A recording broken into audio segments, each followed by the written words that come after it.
What's up guys, Everything Apple Pro here, and welcome to 2018. It's going to be a very exciting year for smartphones as we're going to be seeing a lot of new trends such as less and less bezels, better audio, better waterproofing, better battery life, better displays, and so much more. So I compiled the best smartphones we're going to be seeing this year to talk about in this video. And yes, there are so many to choose from, but these I think are going to be the most exciting. So starting off from Samsung, one of the companies that isn't afraid to give you everything you need right now, not drag it out for years and years and years. So their latest offering, the Samsung Galaxy S9, is going to be their flagship. It's coming very, very soon in just a couple months, and it will be an evolutionary upgrade. So in other words, Apple's S-Cycle upgrade, but from Samsung. There's going to be some mild design changes on the back. We're going to see a repositioned camera and sensor orientation. We're going to be seeing a slightly slimmer bezeled display. It'll look a little bit better, but overall, it's going to be design-wise very similar to what's currently out there right now with the Galaxy S8. Most of the changes will be happening on the inside with the new Snapdragon 845 series processor, the Exynos 9810 depending on which area you live in, and overall it'll just be a little bit sleeker, a little bit cleaner than the older S8. You can also tell by this image that the overall form factor will be a little bit smaller versus the S8, but the battery life will be increasing by 200 milliamps, which will be a welcome change.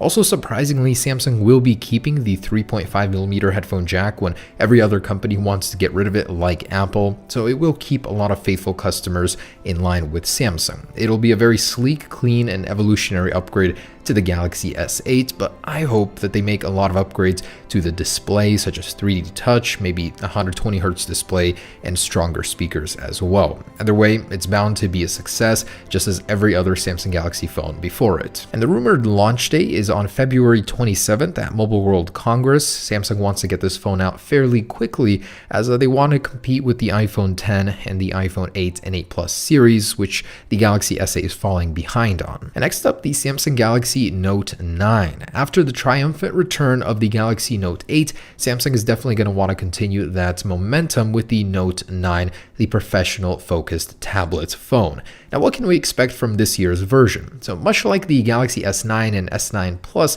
the updates will be very minimal. It'll be an S upgrade for the Note series. So the display will be slimmed down just a little bit in the bezels, and this is all according to rumor. Of course, it will contain the Snapdragon 845 series processor, 8 GB of RAM will remain. And the exciting thing, according to rumors, is that the Galaxy Note 9 will be Samsung's first smartphone to include an embedded fingerprint reader underneath the display. That's going to be really monumental and could drive a lot of annoyed iPhone X users over to the Galaxy Note series. Okay, and we're back talking about a folding phone from Samsung in 2018. Now, I actually included this in last year's list, but it never came to fruition. However, things are apparently changing this year, where rumors are saying towards the end of 2018, quarter 3, we will be seeing Samsung's long-awaited, long-rumored foldable or bending phone. And apparently the naming of this thing will also be competing with the iPhone X, as it will be called the Samsung Galaxy X. On paper, it'll just look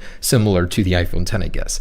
A recent patent filing also from a few days ago suggests that this thing will have a 3D touch pressure-sensitive display in order to compete with Apple's version 3D touch. So that'll be a first on a Galaxy phone as well, as currently they have it, but not everywhere on the display this would. Now, if we look back in time, Samsung has apparently been working on this phone for over 5 years. The rumor mill has been churning out more and more rumors about this phone. It's crazy how long it has survived without being apparently a canceled project. So we'll have to see if it's true, but it just seems unlikely that it would happen, but the rumors don't give up on this phone. I really do want to see what comes of it. And of course, my most anticipated product, the iPhone X series in 2018. Will it be called the iPhone X2, the iPhone 11? I really don't know where the naming scheme is going to go, but there will be a new iPhone X and alongside it a larger iPhone X Plus. So this one was rumored to happen in 2017, but Apple delayed it as the production issues just for the basic iPhone X model were crazy. Anyways, this essentially will be a larger iPhone X with a 6.5-inch display instead of the current 5.7-inch.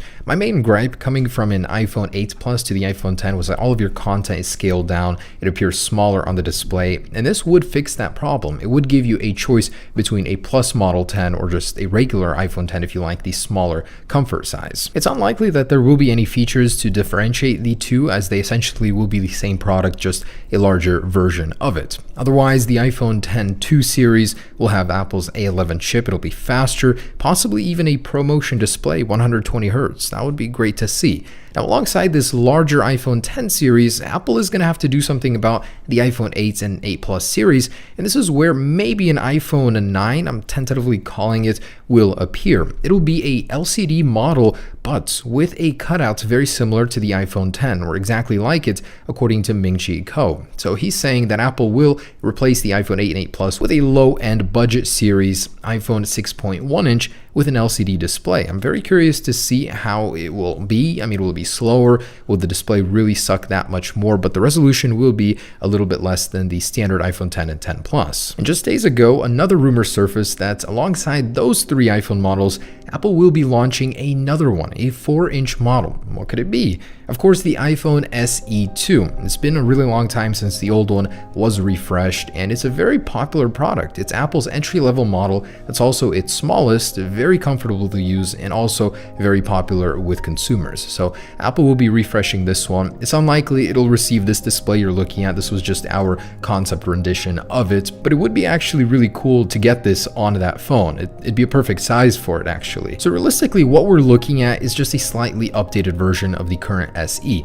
No, there will not be this drastic display change. It will have a faster Apple A10 processor, most likely. It could have a slightly better display, as currently it's using the same one since the iPhone 5S. Just overall, it'll be mostly the same. And this one is also one of my most anticipated Android phones, the OnePlus 6. Now, the OnePlus 5T was a great surprise. With an 18:9 aspect ratio display, it definitely caught up to the rest of the smartphone competitors in terms of display, but also surpassed most in terms of speed. The OnePlus 6 will receive the Snapdragon 845. It'll keep its 8 GB of monstrous RAM, and it'll be a speed demon. Now, the design is mostly slated to be the same, but there is one key feature it might have: an embedded fingerprint sensor within the display, according to Gizmo China. In a phone that mostly fell off the radar, the LG G series, we could be seeing a refresh, the G7, but it's slated to be called something else, as Samsung faced the same problem. It will not be called the G7.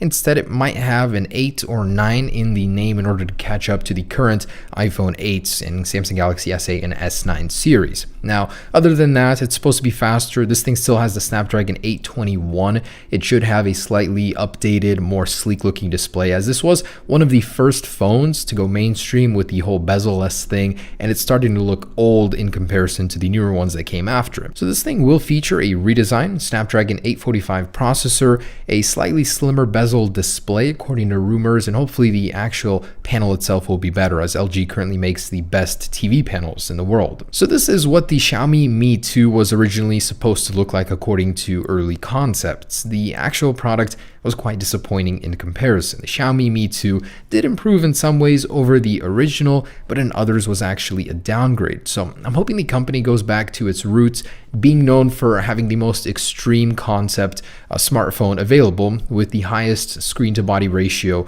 ever. And the good news is that is actually what's rumored to happen with the Xiaomi Mi Mix 3. It will have a higher screen to body ratio than any smartphone on the market, as well as faster internals to boot. So hopefully this time around it does look a little bit more like its marketing, as the Xiaomi Mi Mix 2 was quite a disappointment for me. And the Google Pixel 3, according to rumors, there will be 3 models this year, as the actual development names have been leaked: the Crosshatch, Albacore, and Blue Line series. One of them will be the cheaper, low-end model, much like the LG 5X was not too long ago, and the other 2 will be the Google Pixel 3 and Google Pixel 3 XL. What will actually be different is a slightly less bezel design on the larger XL series. Even the regular Pixel 3 will apparently have slightly slimmer bezels, better displays, and the Snapdragon 845 on both. The Pixel 2 was an amazing phone, super fast, so I'm looking forward to the third one. And lastly, as a bonus, I wanted to include Doogie's new concept video they just released of a smartphone they will be releasing later this year, they say.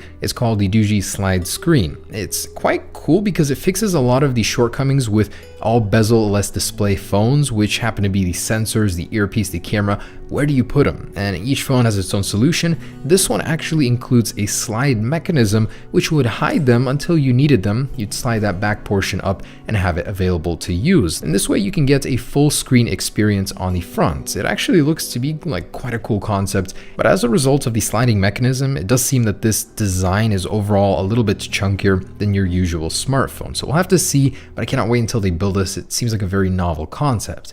Anyways, guys, that is the offering that we're going to be seeing later in 2018. Of course, not everything is confirmed. It is in the rumor mill stage, but I am very excited to see what 2018 brings. A lot of speed improvements, display improvements, bezels will be shrinking and dying as usual. So I can't wait to see what happens, guys. Stay tuned. I will be reviewing all of these new products on this channel, and I'm mostly excited for the iPhone 10 and the overall new lineup from Apple, as well as Samsung. So of course, we'll be taking a look at those later this year. Thanks for watching, guys. Hope you enjoyed it. And whichever smartphone you choose, just know it'll be much, much better than last year's. Peace.